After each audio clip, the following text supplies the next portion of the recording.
Jeosvangu Apostolos. J'aimerais nous donner juste une petite lumière sur la transfiguration. J'ai lu la parole du Seigneur dans le livre de Matthieu chapitre 17, le verset 1. La Bible dit que 6 jours après, Jésus-Christ prit avec lui Pierre, Jacques et Jean. Ils les conduisirent sur une haute montagne. Il fit transfigurer devant eux. Donc là, on parle de Jésus-Christ. Jésus-Christ étant venu sur la terre comme fils de Dieu, comme serviteur de Dieu, comme étant celui qui doit accomplir la volonté du Père. Jésus-Christ n'a pas laissé en sorte que Dieu le Père les transfigure, mais Jésus-Christ fit lui-même transfigurer devant les apôtres. Et alors, lorsqu'on parle de ces choses, on nous fait comprendre une chose. Dans la vie de Jésus-Christ, de nous aussi étant disciples de Jésus-Christ, vu que la parole de Dieu nous dit qu'un disciple n'est pas plus grand que son maître, mais tout disciple accompli sera comme son maître. De la même manière que Jésus-Christ fut transfiguré, et nous aussi, comme étant serviteurs de Dieu, ici sur la terre pour accomplir la volonté du Père, nous sommes disciples de Jésus-Christ, héritiers du Christ et co-héritiers avec Christ, et nous sommes aussi censés transfigurer. Donc, la transfiguration, ce n'est pas une question que le Dieu le Père va nous transfigurer.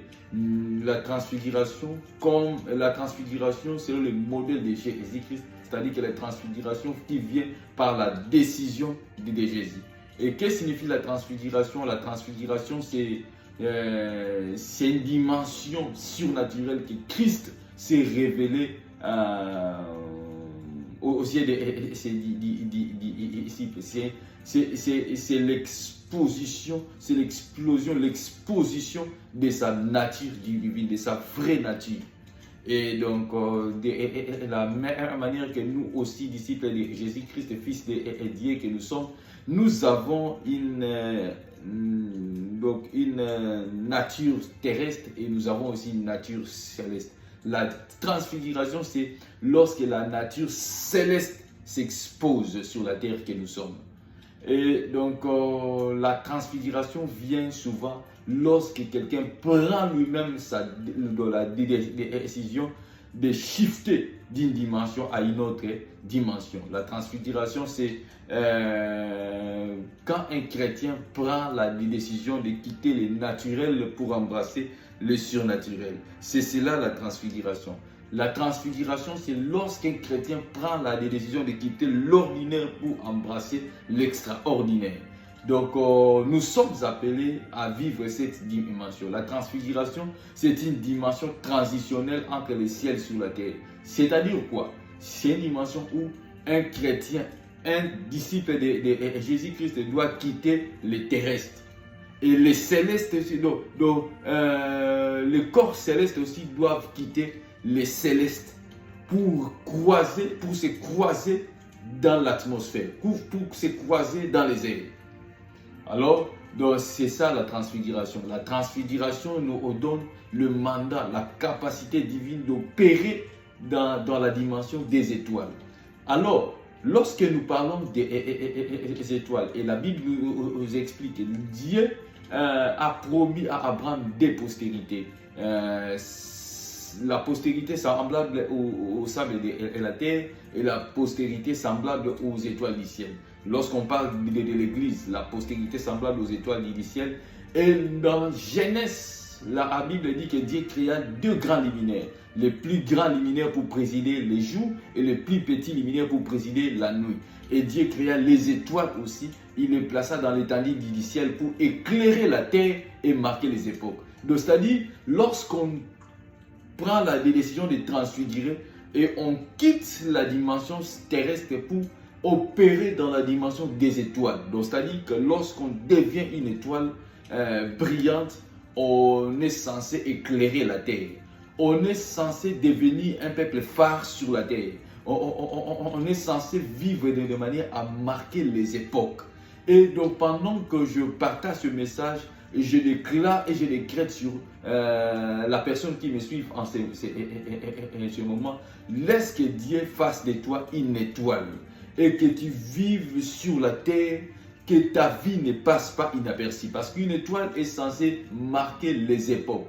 Tu vivras aussi sur la terre pour marquer les époques, pour marquer ton époque.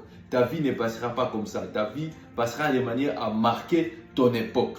Donc marquer son époque veut dire que vivre de manière à devenir une référence, une école, et donc une référence, c'est-à-dire que ta grandeur sera même au-delà de ta tombe, au-delà de ta vie sur la terre. Même quand tu partiras de cette vie, on parlera de toi parce que tu laisseras des traces. Donc c'est ça. Mais pour entrer dans cette dimension-là, il faut réellement la transfiguration. Il faut quitter le naturel pour embrasser les surnaturels. La transfiguration n'est pas une question que Dieu va venir te transfigurer, mais la transfiguration, c'est une question de la décision, la propre décision. Tu dois prendre la décision de devenir un homme hors du commun. La transfiguration, c'est une dimension dont le peuple est appelé à monter au sommet de la montagne. Au sommet de la montagne, ce n'est pas Dieu qui va te faire monter.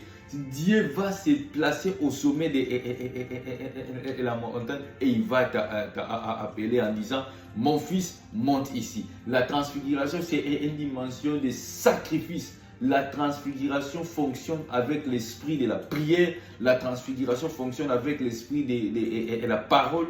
La transfiguration fonctionne avec l'esprit de sacrifice. La transfiguration fonctionne avec l'esprit de payer les prix.